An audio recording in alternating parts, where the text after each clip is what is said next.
Hello बच्चों, चलिए हमारा प्रश्न देखते हैं। हमारा प्रश्न है, प्रकृति में नाइट्रोजन चक्र का वर्णन कीजिए, पौधों में इसके महत्व को लिखिए। तो सबसे पहले हम यहाँ पर देखते हैं इस प्रश्न की मुख्य अवधारणा को। तो इस प्रश्न की मुख्य अवधारणा के अंतर्गत हम यहाँ पर कह सकते हैं कि सामान्य रूप से यहाँ पर जो प्रकृति होती है उसमें यहाँ पर जो विभिन्न प्रकार के चक्र संपन्न होते हैं, और उसमें जो एक चक्र होता है वो नाइट्रोजन का यहाँ पर संपन्न होता है, जिसे हम नाइट्रोजन चक्र के नाम से जानते हैं। अब अगर हम यहाँ पर बात करें नाइट्रोजन चक्र की, तो हम यहाँ पर कह सकते हैं कि जो नाइट्रोजन चक्र होता है उसके अंतर्गत जो नाइट्रोजन होता है वो विभिन्न प्रकार के यौगिकों का निर्माण संपन्न करता है। और यहाँ पर नाइट्रोजन जो होता है वो पादपों के लिए बहुत ही उपयोगी होता है। पहले हम ये क्रिया समझते हैं, तो इस क्रिया के अंतर्गत हम यहाँ पर कह सकते हैं कि वातावरण में यहाँ पर जो है नाइट्रोजन की उपस्थिति होती है। अभी जो वातावरण में नाइट्रोजन उपस्थित है इसकी अगर हम बात करें तो ये नाइट्रोजन जो होती है विभिन्न प्रकार की हो सकती है, जैसे कि यहाँ पर ये जो है जैविक रूप से प्राप्त हो सकती है। इसके अलावा हम यहाँ पर कह सकते हैं कि ये जो नाइट्रोजन होती है वो यहाँ पर औद्योगिक रूप से हमें प्राप्त हो सकती है। और ये नाइट्रोजन गैस जो होती है वो विभिन्न कारणों से या फिर वैद्युतीय रूप से यहाँ पर जो प्राप्त हो सकती है। तो इसका कोई भी कारण यहाँ पर हो सकता है। अभी जो नाइट्रोजन यहाँ पर मुक्त होती है इसकी अगर बात करें तो ये नाइट्रोजन जो होती है आगे चल करके यहाँ पर जो है परिवर्तित हो जाती है अमोनिया में। तो यहाँ पर नाइट्रोजन अमोनिया में परिवर्तित होती है और अमोनिया से ये पुनः यहाँ पर जो है परिवर्तित हो जाती है, यहाँ पर एक आयन का निर्माण करती है जिसे हम NO2- यानी कि नाइट्राइट आयन के रूप में जानते हैं।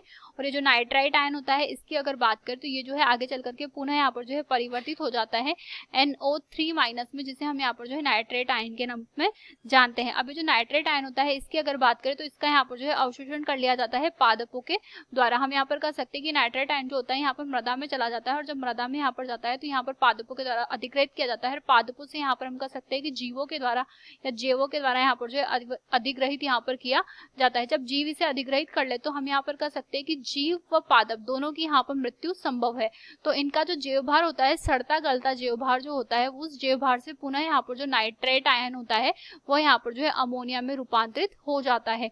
और हम यहाँ पर कह सकते हैं कि कुछ मात्रा में ये जो नाइट्राइट आयन होता है ये पुनः यहाँ पर जो है नाइट्रोजन में रूपांतरित हो जाता है। तो इस क्रिया को हम विनाइट्रीकरण के नाम से जानते हैं। इसके अंतर्गत हम अगर पदों की बात करें तो हम कह सकते हैं कि पहला जो पद है जिसमें नाइट्रोजन का यहाँ पर जो है अमोनिया में रूपांतरण हो रहा है, इस पद को हम यहाँ पर जो है अमोनीकरण के नाम से जानते हैं। तो हम यहाँ पर कह सकते हैं कि हमारा जो पहला पद है वो यहाँ पर जो है अमोनीकरण है। और जो अमोनीकरण होता है मुख्य रूप से यहाँ पर जिसके कारण संपन्न होता है उसे हम यहाँ पर जो है एजेटोबैक्टर के नाम से जानते हैं। तो ये एजेटोबैक्टर के द्वारा यहाँ पर संपन्न हो रहा है।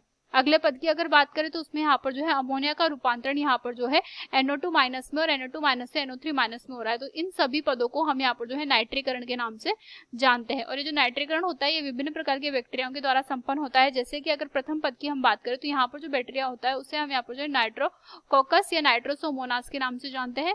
और यहाँ पर अन्य पद में जो बैक्टीरिया उपयोगी होता है उसे हम सामान्य रूप से यहाँ पर जो है नाइट्रोबैक्टर के नाम से जानते हैं। तो यहाँ पर नाइट्रोबैक्टर की सहायता से ये पद संपन्न होता है। इसके पश्चात हम यहाँ पर कह सकते हैं कि जो अंतिम पद यहाँ पर हो रहा है कि पुनः यहाँ पर जो रूपांतरण हो रहा है तो इसे हम यहाँ पर जो है विनाइट्रीकरण के नाम से जानते हैं। और जो विनाइट्रीकरण का पद होता है यह यहाँ पर जो है थोड़ी मात्रा में संपन्न होता है और जैव भार से पुनः यहाँ पर जो है अमोनिया का रूपांतरण संपन्न हो जाता है। तो इस पद की अगर बात करें तो इसे हम यहाँ पर जो है पुनः अमोनीकरण के नाम से जानते हैं, यानी कि अमोनिया का निर्माण होना है, यानी कि पुनः यहाँ पर जो है अमोनीकरण पद संपन्न हो रहा है। तो इस प्रकार से यहाँ पर जो चक्र चलता है उसे हम नाइट्रोजन चक्र के नाम से जानते हैं। अगर इसके महत्व की हम यहाँ पर बात करें तो हम यहाँ पर कह सकते हैं कि नाइट्रोजन चक्र का जो सबसे महत्वपूर्ण महत्व यहाँ पर पादपों के लिए है वह है कि पादप को यहाँ पर जो है खनिज प्राप्त होता है, और जो खनिज यहाँ पर नाइट्रोजन के रूप में प्राप्त होता है इसकी अगर बात करें तो इससे यहाँ पर जो है पादपों में वृद्धि संपन्न होती है। तो पादपों की वृद्धि व विकास में ये मुख्य रूप से यहाँ पर जो है सहायता प्रदान करता है। इसके अतिरिक्त हम यहाँ पर कह सकते हैं कि पादप को यहाँ पर जो है खेती जो होती है उसमें भी यहाँ पर जो है वृद्धि संपन्न करता है। तो फसल में यहाँ पर वृद्धि संपन्न करता है क्योंकि विभिन्न प्रकार के यहाँ पर जो है सहायक सूक्ष्म जीव जो होते हैं इसमें सहायता प्रदान करते हैं। तो पादपों को यहाँ पर खनिज तत्व प्राप्त होते हैं। आशा करते हैं आपको ये प्रश्न समझ आया होगा।